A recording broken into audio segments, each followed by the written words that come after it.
You're listening to the Options Insider Radio Network. For more quality options programs, visit www.theoptionsinsider.com or search for Options Insider Radio Network in your podcast provider of choice. Listeners can also access all of our programming through our mobile app, available in iTunes and on Google Play. Don't forget to follow along with your favorite programs and submit your own questions for the hosts at twitter.com/options, facebook.com/theoptionsinsider, or via questions at theoptionsinsider.com.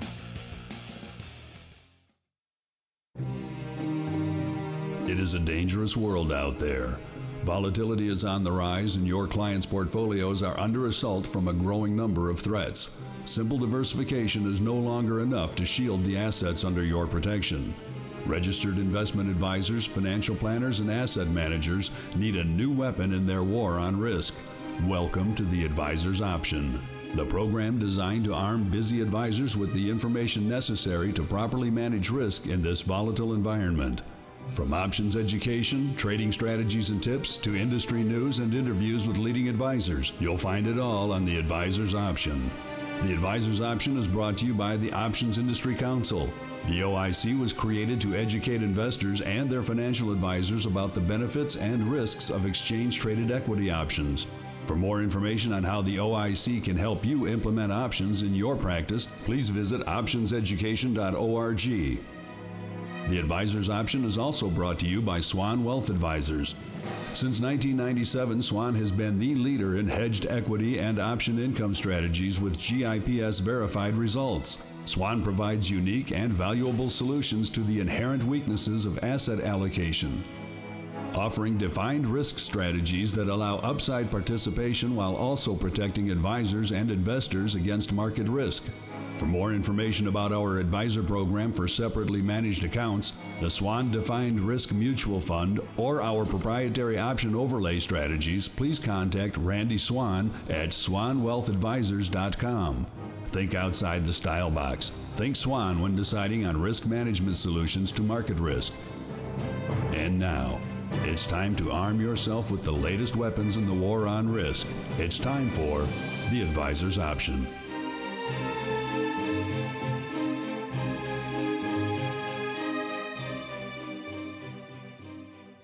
All right, everybody.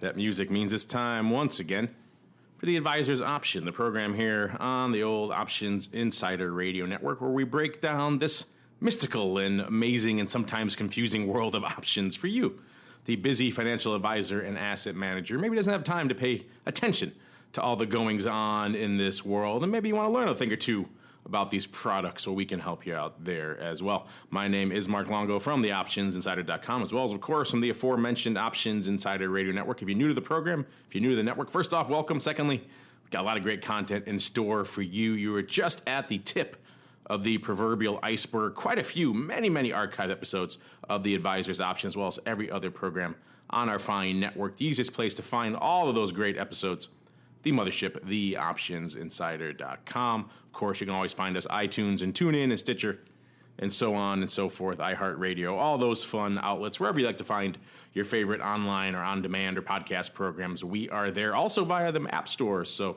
Google Play, iOS App Store, even the burgeoning Kindle Fire App Store. We're there as well. However you listen, you stream us, you download us, you go through the app, go through the website, however you get us. Make sure you send us your questions, your comments. We do love to hear from you guys. And you guys always give us interesting insights into what you're looking for, what you want to know, and what you're interested in. And that, of course, is very helpful to us as we put together this program for you. And joining me on the old program today, starting off, he's been the usual man on the hot seat for Swan of late. He is Chris Hausman, the portfolio and chief technical strategist over there at Swan Global Investments. Chris, welcome back to the program. You better be careful. Randy's going to think you're usurping him on the program now. I don't know. I mean, he's out there. He's really busy. So, but thanks for having me. someone's got to hold down the Swan hot seat. So I'm glad you could do so as well. And of course, our friends over there at OCC out gallivanting yet again. I believe Eric is off at the Schwab Impact event today, actually. He'd much rather be here on the program, I'm sure, rather than doing his booth babe duty at yet another event. But c'est la vie, they're kind of shorthanded over there, so he's traveling hither and yon. But we do have an able stand-in for him. He is my volatility compatriot on the Volatility Views program, and he's switch hitting here on the Advisor's Option. Mr. Russell Rhodes, the senior instructor over there at the CBOE Options Institute, also the author of the new tome, Option Strategies for Advisors and Institutions. So he knows a thing or two about this space. Mr. Rhodes, welcome back to the Advisor's Option program, sir. Have I given you a copy of that book yet? I'm staring at it on my desk as we speak. How do you think I know your titles so fluently? Then you know it's not. Then you know it's not a tome. You keep saying that, and I feel like it's misrepresenting a book that I think is about 110 pages long. But it's a small but mighty book. I think that's a better way. Tome sounds better than strategic pamphlet. How about that? I know, but I am all about truth and advertising. Oh, there you go. I just want to make sure everybody's aware that it's. I'm proud of the book. I think it's a good reference for the basic types of strategies that advisors would probably want to consider. And in fact, I think when you say it's a tome, it might scare people, like the 8th version of Larry McMillan's book or something like that. There you go. So pick up Russell's pamphlet, his novella at bookstores near you or at Amazon.com. If you're searching for his last name, it's RHOADS. All right. And with our team assembled, it's a hot time of year. It's an interesting time. A lot of questions swirling around. Of course, domestically, it's election time. A lot of you guys hitting us up about that. So we thought we'd do a very special version of The Buzz, breaking it all down for you. Busy financial advisors don't have time to follow the latest developments from the options market, so we do it for you. It's time to get The Buzz.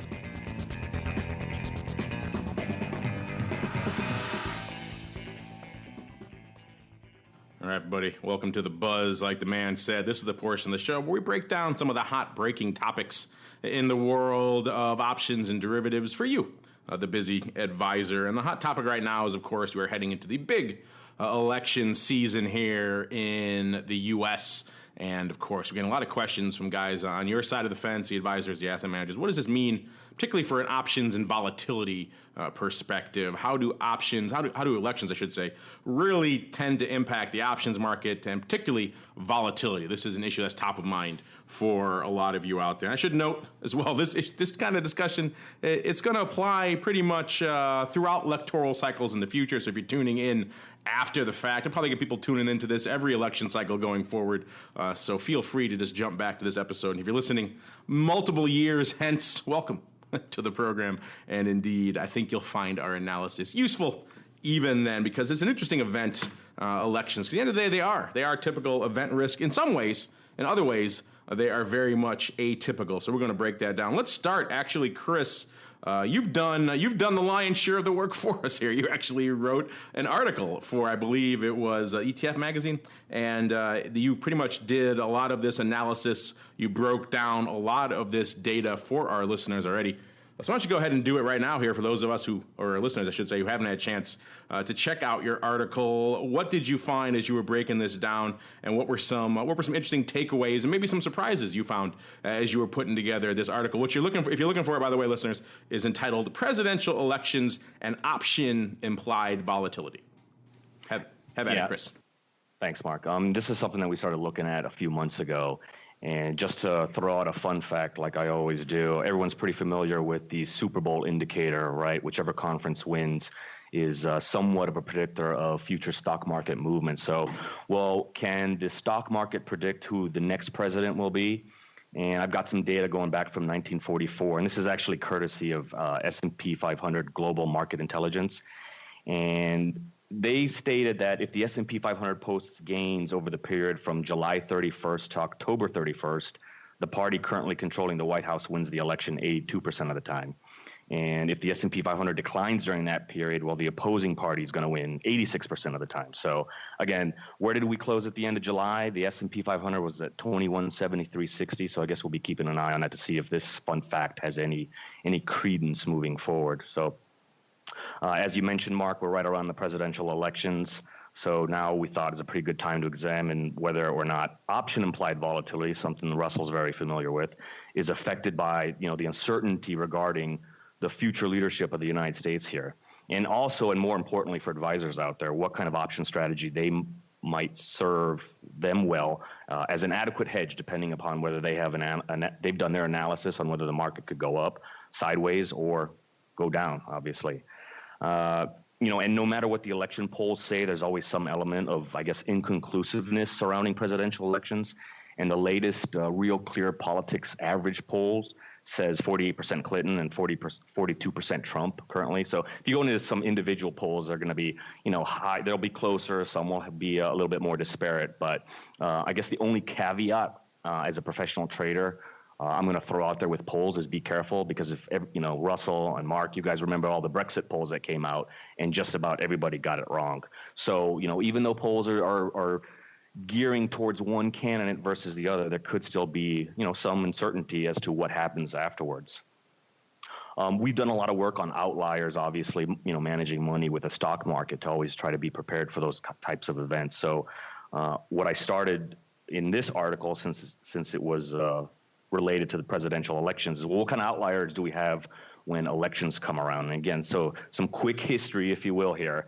If we go back to 1920, Warren Harding defeated James Cox. He had the largest margin of victory at 26%. And then if you go to the other side of the spectrum, John Quincy Adams was elected in 1824 with a negative margin of victory, and he had minus 10% of the popular vote and still was elected.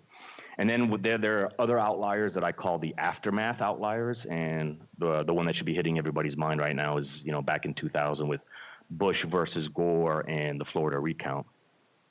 So moving back several months ago, we at Swan here said, okay, well, we know there's an event coming up with certainty, right? And what we wanted to do is figure out, well, is volatility going to increase, decrease, stay the same? Is there anything we should be doing with our positions, or just be ready to answer for advisors or clients or what have you? So when we started this analysis, it really was a mixed bag. It was a tale of two cities, if you will, because through academic research, through market color, through professional firms such as a Wallach Beth, it was a little different, and a little different. And what we found was, well, there's a different story for realized volatility, and there's a different story for the implied volatility. And just as a basic quick review, right? Realized vol, what the stock is going to do, the underlying, and implied vol, what option prices are implying for the future, or in other words, what the consensus is as to what future volatility the underlying may be over the life of that option. And moving to realized first, and this was kind of surprising when we first found is, and this, we've got some data from our friends at ConvergeX, they looked at 1% days during October leading up to voting. And it turned out that October in election years actually tends to be slightly less volatile than non-election years. And they went back to 1960 and they found 5.1 1% daily moves on average compared to 6.4 during non-election years. And the move was kind of similar for November, right? So post-election, there on average, there's 4 1% daily moves in November during election years compared to 4.8 in non-election years. So that kind of left me scratching my head. Well, you know what? The realized volatility really isn't moving during election years as we might think so. And in short, from a realized vol perspective, again, the movement of the underlying, with the exception of a few election cycles, realized volatility heading into an election has not been above longer-term 1 month and 2 month realized averages. So that's half the story, right, with the underlying. The other half of the story is with option implied volatility. So, and what are some of the challenges we have with option implied volatility? It can't be quantified or easily identified because there's some elements that, we have to account for: direction, speed, and magnitude of an underlying stocks movement. So And the other factor that I don't think gets a lot of love out there is just the basic supply and demand of options out there. And Russell can probably chime in a lot more on this is, if I tell you the market is down today and I ask, what did the VIX do? Everyone's pretty much going to raise their hands, and they should. Well, the VIX went up. But there are days when the market goes down and we see VIX down as well. Well, that could be because of just supply and demand. And again, that's the other factor that doesn't get identified out there. We can all see what the market does, how fast it does it, and how much it does it. But supply and demand is another factor that we need to know as far as making adequate volatility measurements and decisions when it comes to trading and portfolio management.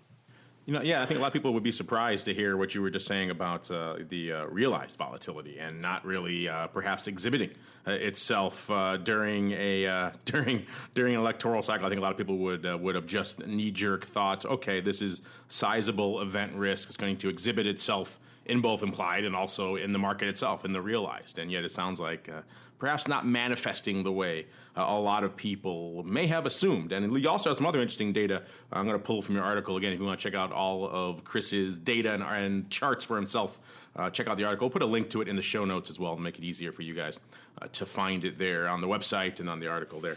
And, of course, you have some interesting data. Of course, VIX itself doesn't go all the way back to the days of Warren G. Harding and all that other fun stuff. We can go back to about 1992, so a bit of a limited data set when you're talking about VIX itself. But that said, we can go back to quite a few cycles and compare, at least in the last quarter century or so, and see kind of what the impact has been on a volatility basis. And I encourage you, check out the article for yourself to kind of see these impact. But going back to 1992 was actually a bit of a decrease. And 1 month. Interesting too. You also include data here on the VIX 1 month after the election. I think that's important to factor into the analysis as well, because the conventional wisdom with event risk is, it's like an earnings announcement.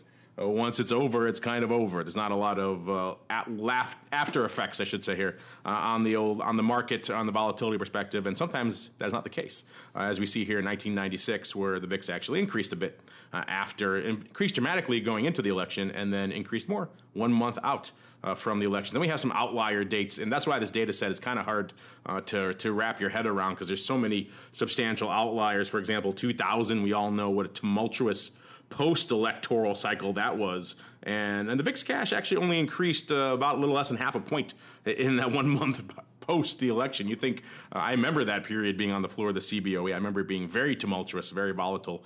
So maybe the fact that it didn't decrease, but indeed continued to increase, is a larger increase in and of itself. And if you know volatility, you know what I'm referring to. Then, of course, 2004, we saw a decent increase, 12.75 1 month ahead of the election, and 16.18 on the election itself, of course, referring to the VIX cash. Then a month later, right back down to where it was at 12.98. So maybe 2004 is one of the more normal electoral cycles in here, because of course we have 2008 in here, and that was, as we all know, a bit of an outlier itself as well. The VIX was at 45 a month ahead of the election. That should give you some idea for the frame of reference we're talking about there. It was at 47.73 on the election itself, and then all the way up to 63.64 a month later. But a lot of other things were unfolding in the marketplace in that subsequent month that had nothing to do with the election. So maybe take that date with a grain of salt. And again, 2012, maybe another of the more normal data points in this set, 14.33 a month out, 17.58 on the day, and then down a point, 16.58 on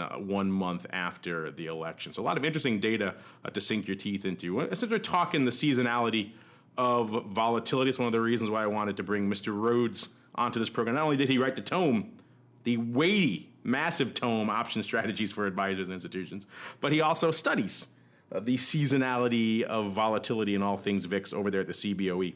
So let's start there, Mr. Rhodes. What are your thoughts here in general, maybe 10,000 foot, on the impact of elections on volatility, and particularly that seasonality component? Because as we all know, as we talked many times on the Volatility Views program, the VIX itself, volatility itself, has seasonality to it. So how does the electoral cycle enhance that, or perhaps go against that? How does that play out? Well, it's, one of the difficult things is you don't have as many data points like you mentioned. We also have an election that you want to throw out when you take a look at how VIX reacted. And of course, that's the election. I think it was 2000 when Bush beat Gore after a lot of uncertainty. So it makes it pretty difficult to study.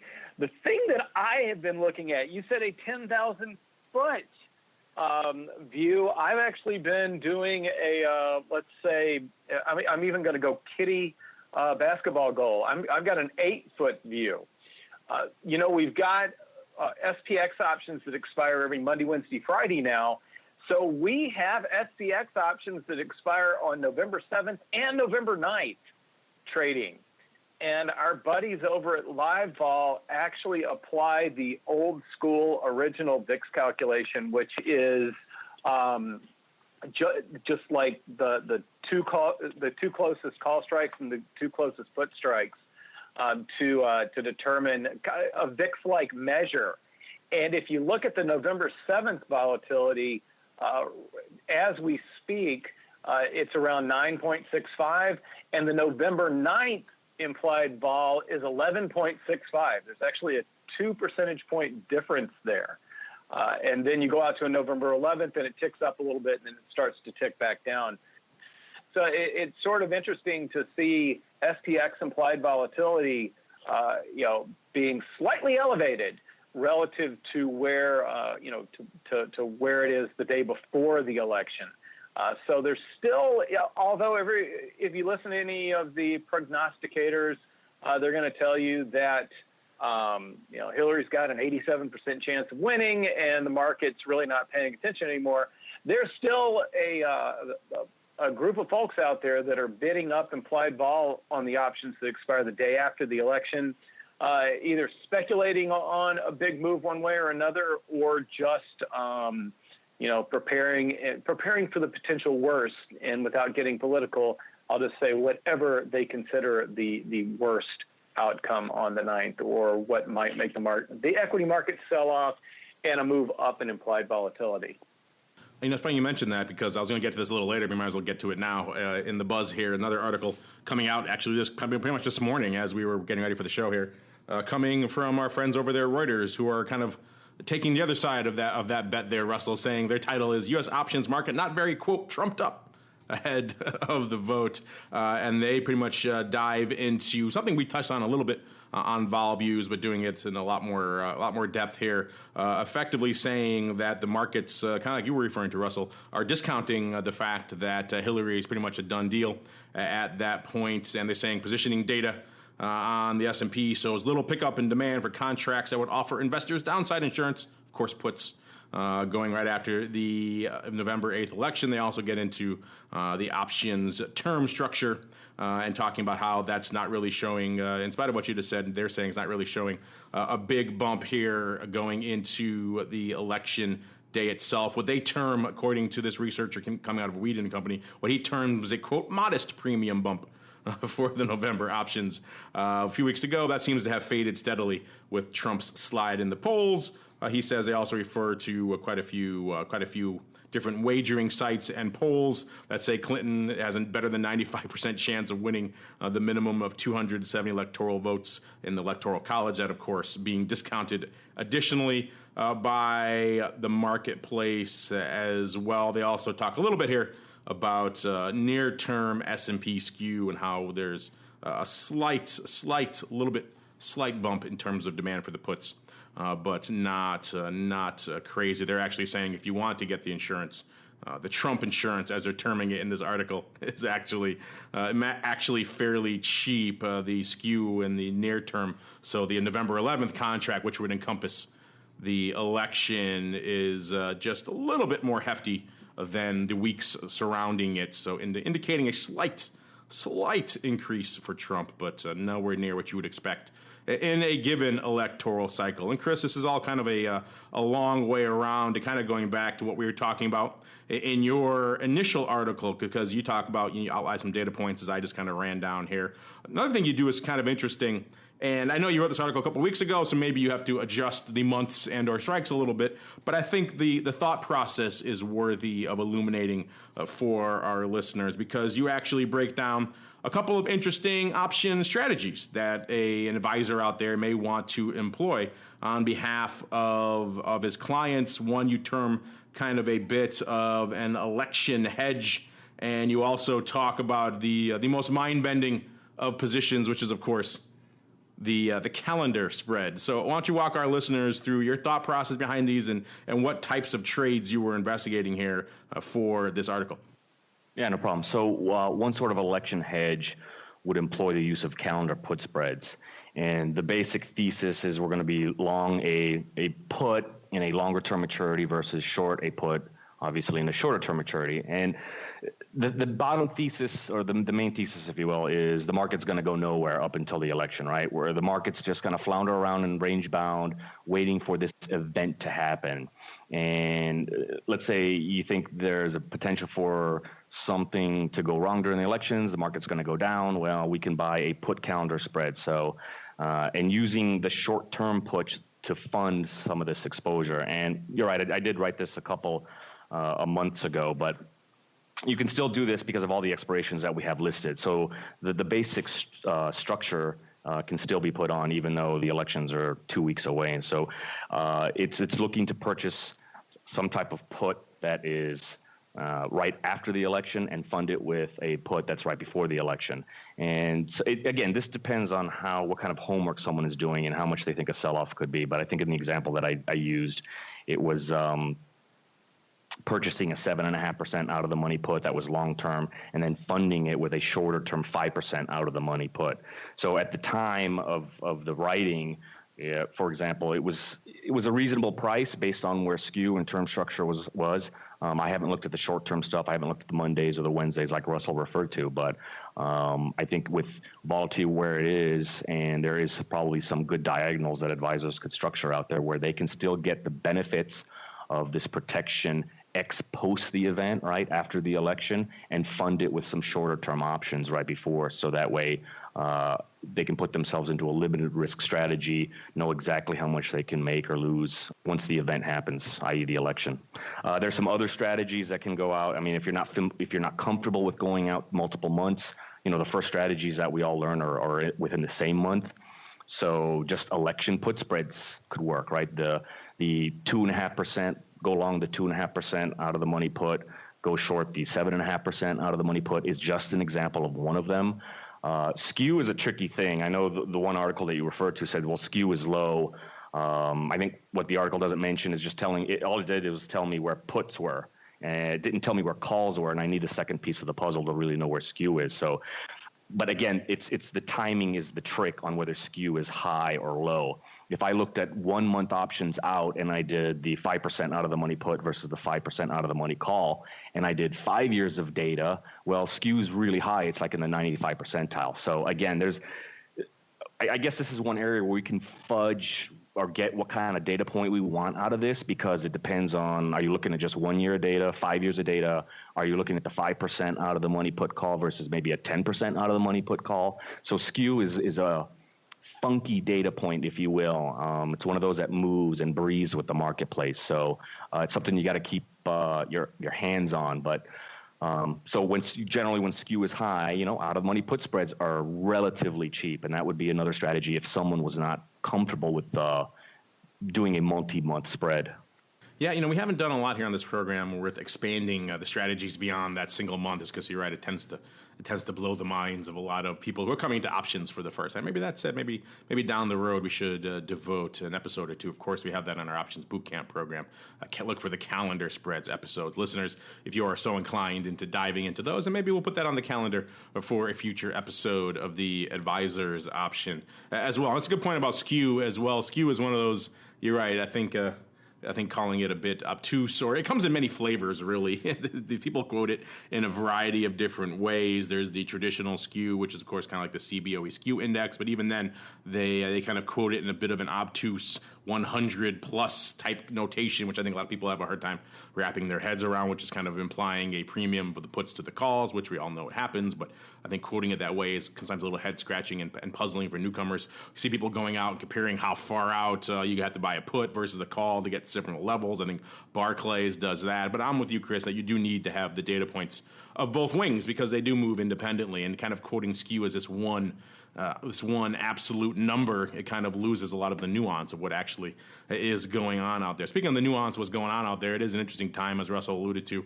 We're seeing the advent of those weeklies now out there in the SPX and the CBOE products there has really given us new data points out there to kind of look at what the market is pricing in the VIX as well. And it seemed like, for a couple of weeks ago, we asked our listeners actually on the network, what do you think is going to happen going into this election? Around the time VIX cash was around somewhere in the 12 to 13 range, and we asked our listeners, what do you think is going to happen? Is it VIX going to spike maybe over 20 going into the election, and will it be caused by Trump? Is it going to spike over 20? Will it be caused by Clinton?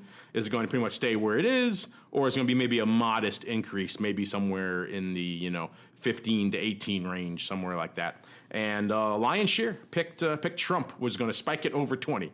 So he flirted with it last week. You saw the VIX cash hovering close to 18. So in that sense, they came close. But it seems like, as you mentioned, Chris, the market is discounting some of these polls and seem to be already, at least initially, pricing in a Clinton victory. So Russell, let's go with that then. Let's go with what we're seeing in the marketplace right now, even though you said there's a little bit of premium coming in on those weeklies, which is an interesting data point that a lot of these other articles I don't think have had a chance to look at. So do you think, looking at this now, do you think maybe we have already seen peak election volatility? We kind of hit our peak about a week ago when I said we were flirting with that 18 level. And bearing in mind the audience for this program, which is a typical advisor or asset manager who's, for the most part, using a handful of option strategies. So they're buying protective puts, or they're selling covered calls, or in some cases they're doing both. They're doing collars. With those types of strategies in mind, what does this cycle mean here for advisors? What should they consider doing going forward? Should they sit on their hands? Should they not do anything? Should they maybe, as Chris was alluding to, take advantage of that skew to do some put spreads rather than just puts? If you're a covered call guys, what does this mean? What are you guys over there at the CBOE? What are you advocating for advisors these days? Well, with respect to around the election, I'm still kind of doing a little work on the short-term options and looking at those Monday expirations versus the Wednesday expirations to get to maybe come up with what I'm really thinking is some sort of double calendar spread or something like that, where you sell the Mondays, you own the Wednesday options just in case something happens, but it doesn't cost you too much. If I were back on the buy side and doing what I used to do, I think I would be paying very little attention to the election and spending more time looking at the fundamentals, what the Fed may do going into 2017 and those sorts of things. It just seems to me that, the election, you can kind of try to guess some of the outlier things that would hurt the equity markets or hurt different sectors of the equity markets. But barring some sort of, I think they always refer to potential October surprises, barring any sort of big unforeseen event, I think the election is something that you start to look past and you start to pay more attention to, where we are within the business cycle. And, if you assume that government's going to be status quo going into the next 4 years, where are we with respect to Fed action? How much more can they do? And get back to the things that we were paying attention to that are probably more important. So you're not out there advocating for a lot of advisors or asset managers to load up on some sort of volatility-oriented position. It could be maybe an SPX downside put or SPY to protect their portfolio, or maybe a VIX call if they do believe that this quote-unquote Trumpocalypse is going to come to pass and the VIX cash is going to spike sometime between now and the election over 20, maybe a VIX kicker. Or you're not advocating that for our advisors out there? Well, if you think that we're not done with the big surprises, and you keep, if anything, it seems like Trump. I love how he laid out his first 100 days and sounded very presidential, and then apparently at the very end of his speech, he came out and started talking about how he was going to sue the women that had accused him of various things, that he can't get himself onto a 100% normal path.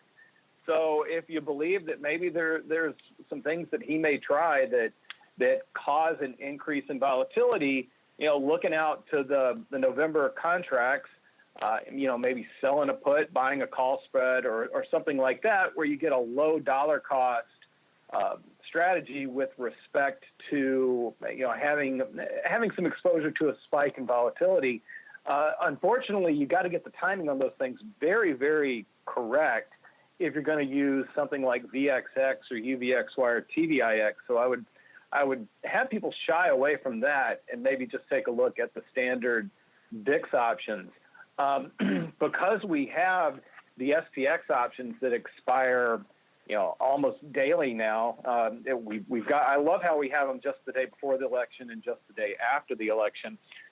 If you are concerned about some sort of an outlier move between now and then and don't think a lot's going to happen, and this is kind of the opposite of your question, if you think that the equity market's going to kind of hem and haw until we get the election passed, that means that even though we've got low volatility options, if we're going to have less realized volatility, you can harvest some premium that way and maybe go ahead and buy an option that expires right after the election and basically pay that guy off by opportunistically selling a couple of options leading up to the election.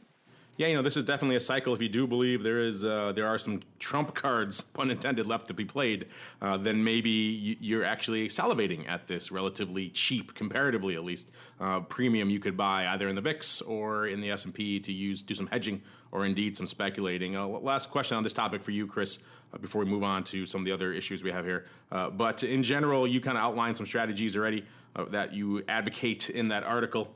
Would you, right now going forward, we have a few weeks left here in this cycle, would you think this is the time that maybe an advisor, if they are interested or concerned about this, maybe take advantage of some of those cheap premiums you just illuminated to do some hedging here, or perhaps even some speculating on the VIX side to profit or hedge against this other shoe dropping? And then B, maybe stepping back a little bit even from this immediate 2016 cycle, looking at elections over time. Is this a time of the year, if you're talking every couple of years for, regular kind of congressional type elections, or every 4 years for presidential elections? Is this something, a data point that advisors should really be concerned about net every few years, or is this really kind of another blip and they don't really have to factor this into their options and portfolio planning going forward?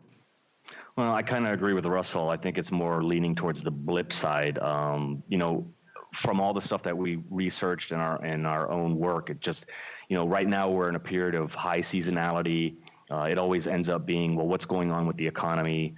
We have a November 2nd FOMC meeting. So I think those factors are a lot more important or reigning supreme, if you will, over who's going to be elected president. So for a larger portfolio, taking a small shot in a play like that probably doesn't fit into it. But if there's others out there that feel they do need the protection, or they are seeing something different with the elections or what could happen, maybe the play really isn't in a major index like the S&P 500, but going into specific stocks that are going to be affected whether Clinton is elected or whether Trump is elected. I think maybe there's more risk with these kind of structured hedges in specific stocks or specific sectors that will directly be affected, whether there's a Clinton election or a Trump election, as opposed to going into a general index like the S&P 500. And Russell, you mentioned kind of the exploding universe of VIX and volatility ETPs. I just want to touch on those for a second as well, because I know a lot of our listeners, if they do play vol, they will play through those products and options on those. Of course, we're talking about a variety of those. You got your VXXs, your much maligned TVIX, appropriately in that case, UVXY, a bunch of different products out there, and some interesting articles, including one up here on Forbes, touching on a point we've hit on many times. On volatility views, haven't really made on this program too frequently, and that is, if you're going to play the vol space, it probably is better to go direct. And I'm not just saying that because Russell here, he's a SIBO guy.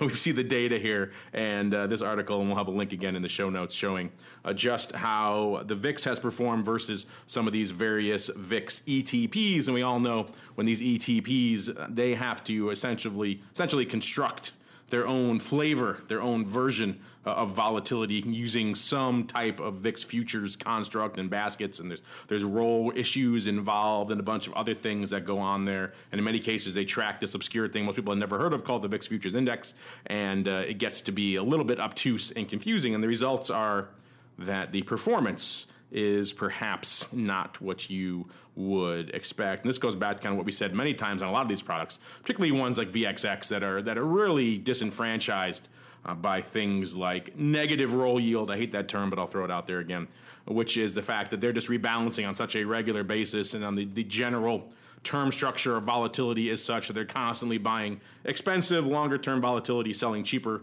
near-term volatility. You can do the math. That isn't a good long-term equation.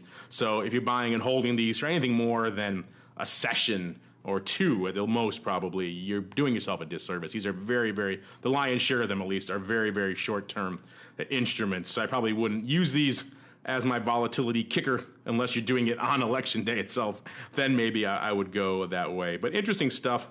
Russell, I know this is kind of right up your wheelhouse here in terms of this universe of VIX and VIX-related products out there, and the way they perform, or perhaps not so much, depending on the circumstances.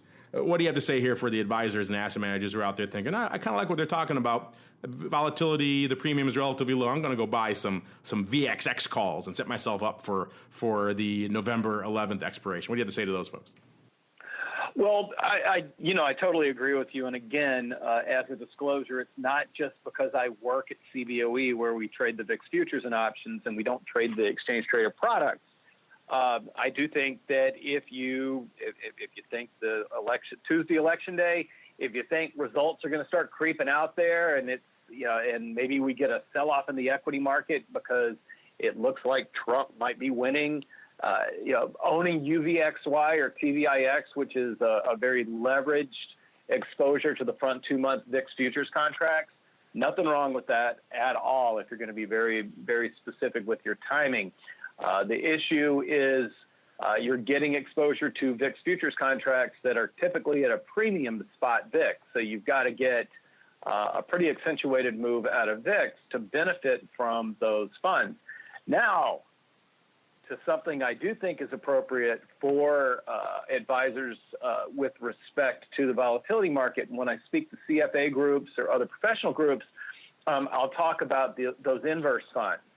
And XIV and SVXY are two of the funds that give you the inverse exposure as those long funds that experience deterioration in value. And right now, the VIX futures are at a bit of an extra premium. There is a little extra election premium in there. And if you are of the mindset that the election is going to go smoothly, we're going to have a transition of power, those types of things, and that the equity market will have a relief rally and we'll see a big move down in volatility, SVXY or XIV might be an excellent way to go about playing that. It's a substitute for really being long the equity market, because we do get lower volatility when you're long the equity market. One of the extra pieces to the puzzle with respect to the election is the election. The fact that we do see just a little bit of elevated volatility in the instruments that expire after the election. And a way to play that is actually through those inverse ETPs. So I'm not such a company man that I don't mention a different way to get volatility exposure that doesn't trade on the floor just below me. Yeah, there certainly are use cases for a lot of those different VIX ETPs. You have to just kind of know what those use cases are. And if you're comfortable with them, if you're familiar with them, and you can slot them in the right fashion, then they could certainly be beneficial. Maybe for a lot of our audience who maybe don't have the intraday time to really babysit some of these things. Maybe some of these constantly eroding volatility products aren't the best. But again, some of the other strategies and products you illuminated there, Mr. Rhodes could hit that sweet spot. So that's kind of our overview, not just for this election, but kind of a lot of electoral cycles. If you're worried about it, if it's a huge cause of concern, a lot of the data shows you that maybe it shouldn't be. Again, we don't have a limited data set when it comes to volatility, and elections really only looking back over the last 20 or so years. But that said, it is interesting and informative and worthy of note, even if maybe you don't need to run out and pay through the nose for some protection to your portfolio. Good news, though, at least this cycle, you don't have to do that because the premiums are relatively cheap. So if you are indeed so concerned, if you go out and buy something, it's not the end of the world. Speaking of buying things, let's flip that on the script. We talked a lot, and Russell, actually, it's a good thing you're on here because this is something that's up your alley as well over there at SIBO. But we talked a lot here on this program about kind of just, it seems like the explosion of interest in and data on the efficacy of put writing strategies. If you're familiar with options, listeners, you know this strategy is kind of as old as time, certainly as old as put options, which were, as we know, second to call options in their creation here in the space. But as soon as puts were created, people were selling them.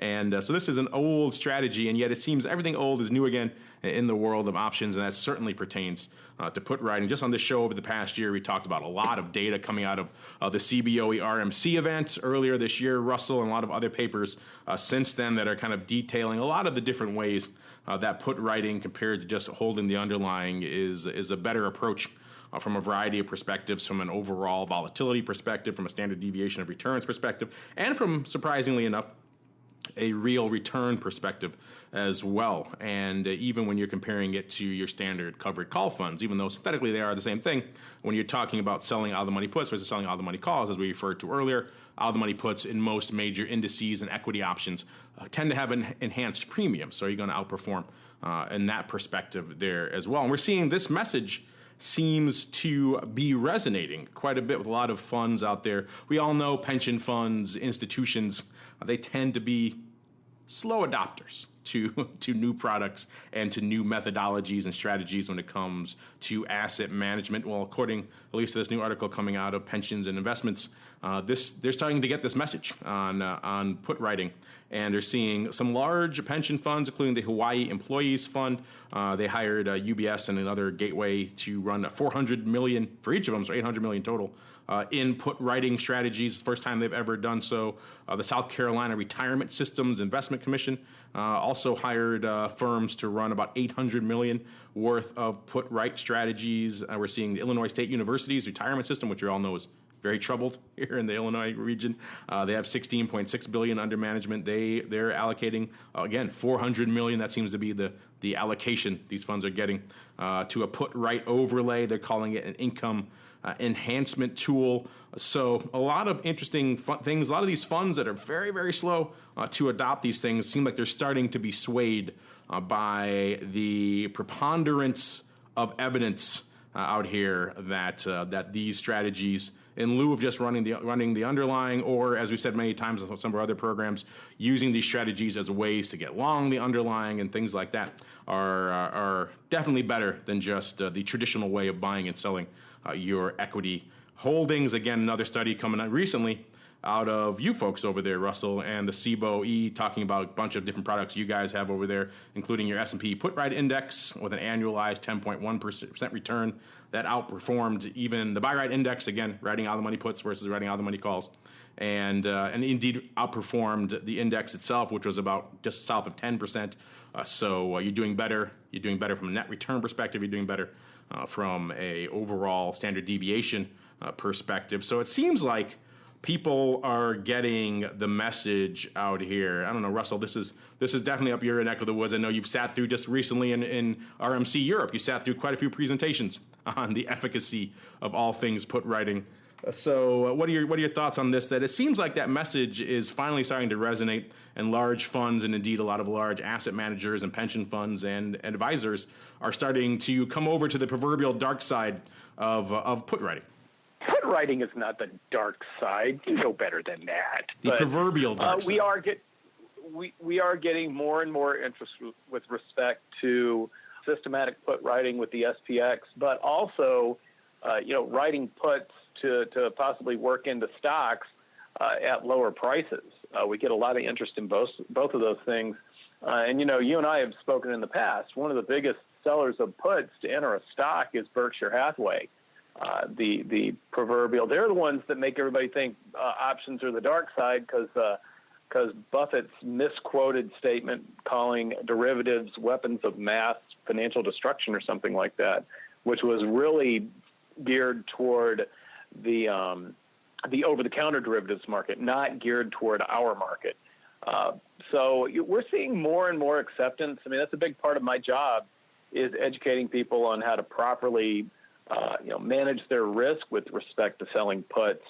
But we almost did an advertising campaign here declaring 2016 the year of the put, because we've gotten so many requests from people to talk about, how you can use puts.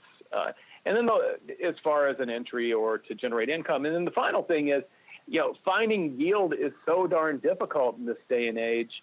One of the few places that you can actually generate some income is through option selling.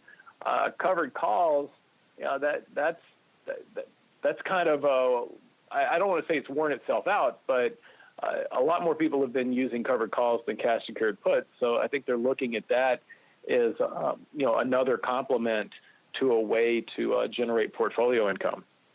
I think you certainly could call this the year of the put, or at very least the put right, and you wouldn't be far off. I can't recall another year. We've been doing this nearly a decade now, where I've seen such a preponderance of interest and evidence coming for one particular strategy. Maybe a few years back, 4 or 5 years back, when the Iron Condor was the de rigueur strategy, and everyone had to have data on that. Maybe that's the closest I can think of. But other than that, yes, put writing is all the rage. Chris, I know you guys employ a lot of interesting strategies over there at Swan, including a lot of put buying on the hedging side, but you also are writing puts in terms of trying to pay for that put in terms of put spreads and things like that. What are your thoughts on the growing interest in and research on kind of something as simple as a basic put right, and how it seems to starting to be catching on with some large pension funds out there?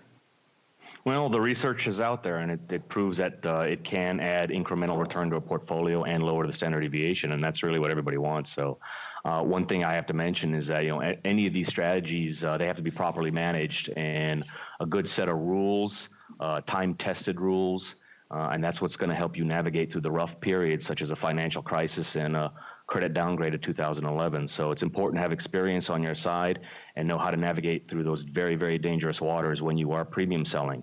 But again, the data is out there, and over the long term, it does add value to a portfolio, and we use it here, as you mentioned. And one of our mottos is always invested, always hedged. So we are long the long-term put as a hedge against our holdings, and we do use short-term premium selling to try to fund that. You're right. It does need to be babysat quite a bit. You have to know exactly what you're doing, what you're getting into, and what you can get out of this. And there were some comments, particularly in this article, that caught my eye, like the Hawaii Fund, Employees Fund, saying effectively that put writing was a good complement to its call writing options.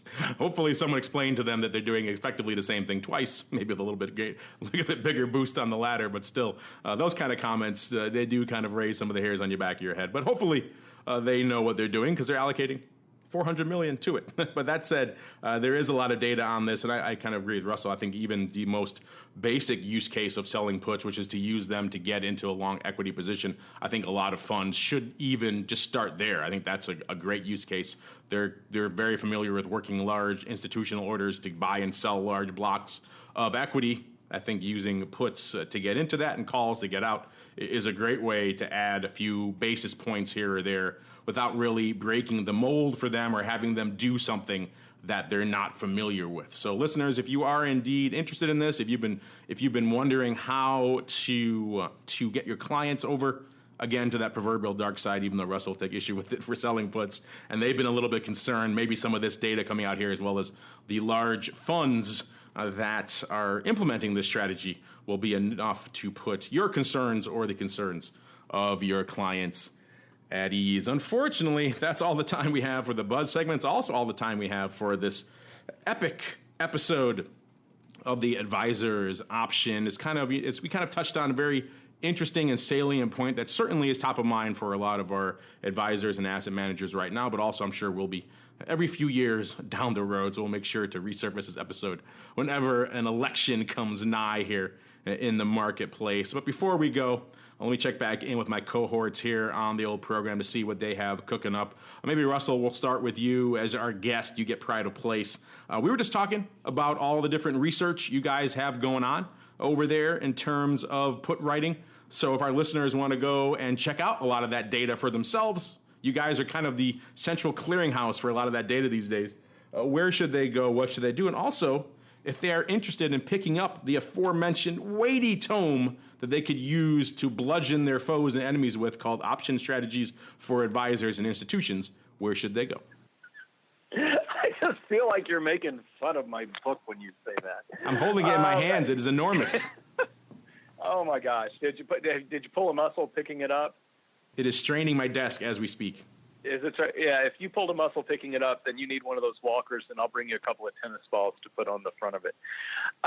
To get research on, any institutionally oriented research on option writing strategies or any other types of strategies, cboe.com/institutional is a great place to get started. We have links to papers that we have commissioned and papers that we have not that we find of interest. If you've got specific questions, never hesitate to send me an email. My email address is my last name, rhodes@cboe.com. And the weighty tome is available on Amazon, just along with some of the other books. Well, all the other books that I've written are available on Amazon. So it's that simple. Like everything else that people buy in the world, you just go to Amazon and they bring it to your house. There you go. Have it delivered to your house, and maybe extra shipping charges because it is so weighty. But once they deal with that, if you're okay with that, then have it shipped to your home forthwith. RHOADS is how you spell his last name. Search for it on Amazon, and all of his weighty tomes will come up there. And Chris, you guys are always working on interesting new things.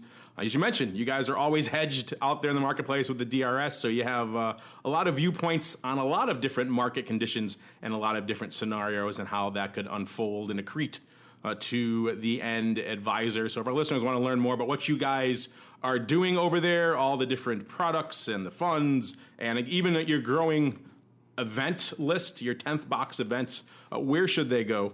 What should they do?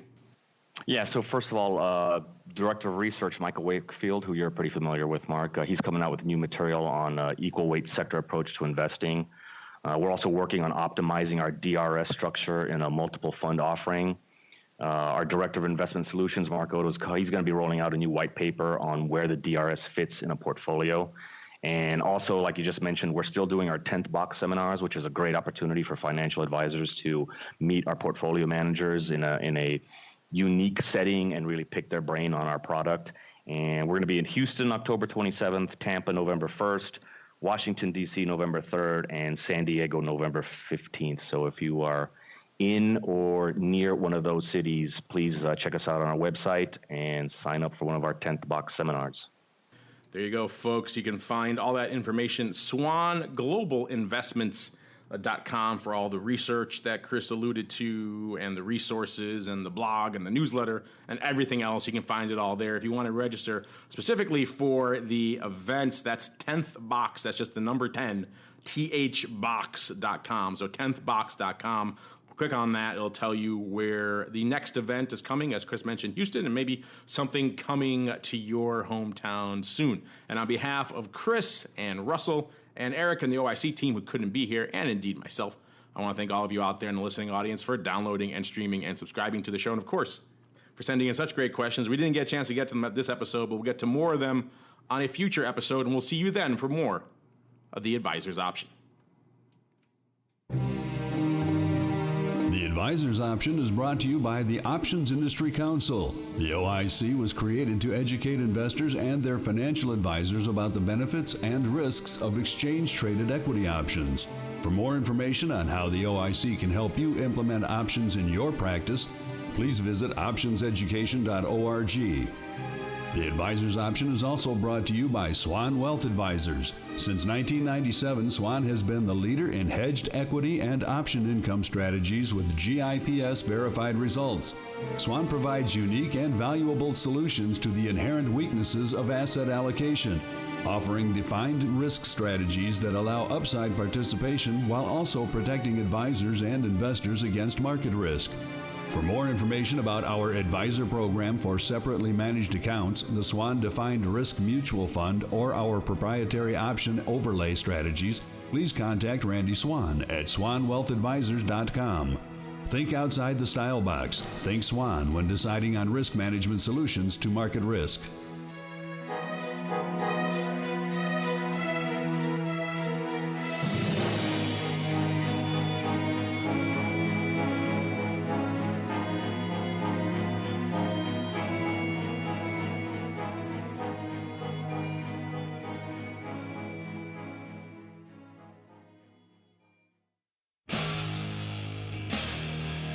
The preceding program was a production of the Options Insider Radio Network. For more quality options programs, visit www.theoptionsinsider.com or search for Options Insider Radio Network in your podcast provider of choice. Listeners can also access all of our programming through our mobile app, available in iTunes and on Google Play. Don't forget to follow along with your favorite programs and submit your own questions for the hosts at twitter.com/options, facebook.com/theoptionsinsider, or via questions@theoptionsinsider.com.